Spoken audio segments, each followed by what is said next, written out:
BJP MLA Raghunandan Rao మాట్లాడుతున్నారు. ఇప్పుడు live చూద్దాం. వివరాలు అక్కడ నుంచి అమెరికాకి ఎవరితో మాట్లాడినరు, అమెరికాతో జరిగినటువంటి ట్రాన్సాక్షన్స్ అన్ని ఏవి, వీటన్నింటి మీద 100% ప్రస్తుతం ఈ ప్రెస్ మీట్ అయిపోయిన తర్వాత జాయింట్ డైరెక్టర్ ఈడీ గారికి రాతపూర్వకమైనటువంటి ఫిర్యాదును చేస్తా ఉన్నాను. అదే రకంగా ఈ ప్రెస్ మీట్ అయిపోయిన తర్వాత కమిషనర్ ఇన్కమ్ ట్యాక్స్ దగ్గరికి వెళ్ళి వారి కుటుంబ సభ్యుడైనటువంటి సోదరుడు నాయక్ కొనుక్కున్నటువంటి భూములకి ఆయన చెల్లించింది వైటా బ్లాకా, ఆయన ఇన్కమ్ ట్యాక్స్ అసెస్సియా, ఆయన ఏ సంవత్సరం ఎన్నెన్ని భూములు కొన్నాడు, ఎన్నెన్ని భూములు అమ్మిండు, ఏ బ్యాంక్ అకౌంట్ నుంచి ఈ ట్రాన్సాక్షన్ జరిగింది, ఇవన్నీ విషయాల్ని కూడా ఇన్కమ్ ట్యాక్స్ వాళ్ళని ఎంక్వైరీ చేయమని అడుగుతా ఉన్నాం. ఎందుకంటే నరేంద్ర మోడీ గారు ప్రధానమంత్రి అయిన తర్వాత బినామీ చట్టం అని ఒక చట్టాన్ని తీసుకొచ్చింది దేశం లోపల భారత ప్రభుత్వం. మీరు కొన్న భూములన్నీ నిజంగా వైట్ మనీ పెట్టి ఎవరో బినామీ కాకుండా మీరే స్వతంత్రంగా సొంతంగా కొనుక్కుంటే, కూతుర్లు రావడానికి కరోనా పాండమిక్ సిచ్యువేషన్ అడ్డంగా ఉంటే మనం ఏం చేస్తామంటే జీపీఏలో ఎస్పీఏలో ఫాములు తెప్పించుకొని రిజిస్ట్రేషన్ చేసుకుంటాం. అట్లా కాకుండా సేల్ డీడ్ ఎందుకు చేసిర్రు, అయిన సేల్ డీడ్ 6 నెలల్లో మళ్ళీ ఇంకొకరి పేరు మీదకి ఎందుకు వచ్చింది, దానివల్లనే కొన్ని అనుమానాలు ఉన్నాయని అడిగినాను. If you are fair enough, ఒక గుంట లేదు, ఒక గజం లేదు, ఒక సర్వే నెంబర్ 60 గురించే 10 నిమిషాలు మాట్లాడినారు మంత్రి గారు. రఘునందన్ రావు సొంతగా రాసుకొని వచ్చి చెప్పిండా? ఆ రోజే ఇచ్చిన మీడియా మిత్రులకి, ఈ రోజు కూడా ఇస్తున్నా అదే పహాని. ఈ పహాని ఆర్డిఎస్ భూమి కాదు, శ్రీశైలం బ్యాక్ వాటర్. మంత్రి గారు మీ తెలంగాణలో రికార్డులు ఎంత గొప్పగానే మీరు చెప్పారు, అన్ని డిజిటలైజేషన్ చేసినామని. మరి ఈ పహానీలో సర్వే నెంబర్ 60ని ఆర్డిఎస్ అని ఎందుకు రాసిరు? ఇదేమైనా నేను రాసుకొచ్చింది? ఇది ఆర్డిఎస్ డివిజన్ నెంబర్ 32A అనేది 1973-74 పహానీలో సర్వే నెంబర్ 60/A ఎట్లొచ్చింది? మీరేమన్నారు? ఈ 60/60 సర్వే నెంబర్లో పోయిన భూమి కాక, ప్రభుత్వం ఎక్వైరీ చేసిన భూమి కాక మిగిలిన భూమిని పలానా రైతు అమ్మిండ్రు అని చెప్పిండ్రు. ఇంకేమన్నారు మీరు? రఘునందన్కి ఆర్డిఎస్ ఏడున్నదో తెలియదు, రఘునందన్కి శ్రీశైలం బ్యాక్ వాటర్ ఏడున్నదో తెలియదు, ఉద్దేశపూర్వకంగా ఆరోపణలు చేస్తున్నారు అన్నారు. ఈ పహాని ఏమన్నా రఘునందన్ రావు తయారు చేసిందా? రఘునందన్ రావు ఏమన్నా మీ తహసీల్దారా, మీ జిల్లాలో కలెక్టరా? నేను పబ్లిక్ డొమైన్లో ఉన్నటువంటి ఈ డాక్యుమెంట్ని తీసుకొచ్చి అడబెట్టిన. మంత్రి గారు ఏమొప్పుకున్నారు? సర్వే నెంబర్ 60లో నేను కొంత భూమి కొనుక్కున్న మాట వాస్తవం, నాకు పలానా ఆయన అమ్మిండు అని చెప్పిండు. నేను కూడా అదే చెప్తున్నా. సర్వే నెంబర్ 60లో 20 ఎకరాలు ఆర్డిఎస్ పేరు మీద తీసుకున్నారు అని చెప్పిన.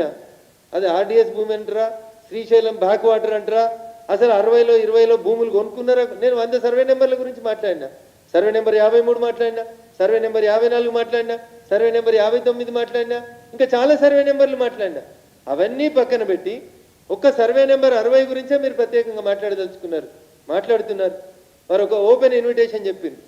27 దాకా మేము బిజీగా ఉన్నాం పార్టీ కార్యక్రమాల్లో, 27 తర్వాత రాష్ట్ర మీడియాని అందరినీ దొలకపోతా అని చెప్తా అన్నారు.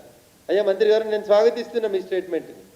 మీరు దొలకపోయే మీడియా పోయే కంటే ముందు మీ జిల్లా కలెక్టర్ గారు, మీ జిల్లా ఆర్డీఓ గారు, మీ జిల్లా ఏడీ సర్వే గారు, మీ తహసీల్దారులు, మీరు ఎవరెవరి పేరు మీద ఎంతెంత భూములు చేసుకున్నారో పబ్లిక్ డాక్యుమెంట్సే కదా, మీ కుటుంబ సభ్యులే కదా, మీరు నీతిగా నిజాయితీగానే చేసినామన్నారు కదా, అవన్నీ పబ్లిక్ డొమైన్లో ఉంచుండ్రు. మీడియాను నెక్స్ట్ మండే తీసుకుపోతారు అనుకోండి, శనివారం రోజు వాళ్ళకన్నీ డాక్యుమెంట్స్ ఇయ్యండి, చదువుకొని ఇయ్యండి, అవకాశం ఇయ్యండి. ఎస్, నేను చేసినటువంటి ఆరోపణలు తప్పైతే రఘునందన్ వెనక్కి తీసుకుంటాడా అన్నాడు. ఎస్, నేను అంత గొప్ప మనసున్నాను అన్న, నువ్వు చెప్పినా కాబట్టి నేను చేసిన దాంట్లో తప్పు ఉంటే తప్పకుండా I will come back to you.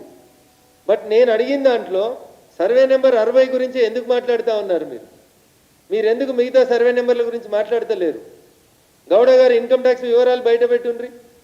Gowda గారితో నేను ఆరోపిస్తున్నా ఈరోజు మంత్రి గారి మీద, ప్రతి గ్రామ పంచాయతీలో ఇట్లే తీర్మానం చేపించి మీరు ఈ గౌడ గారితోటి అన్ని ఊర్లలో కూడా సిఎస్ఆర్ పనులు ఈయనతోటే చేపించారు.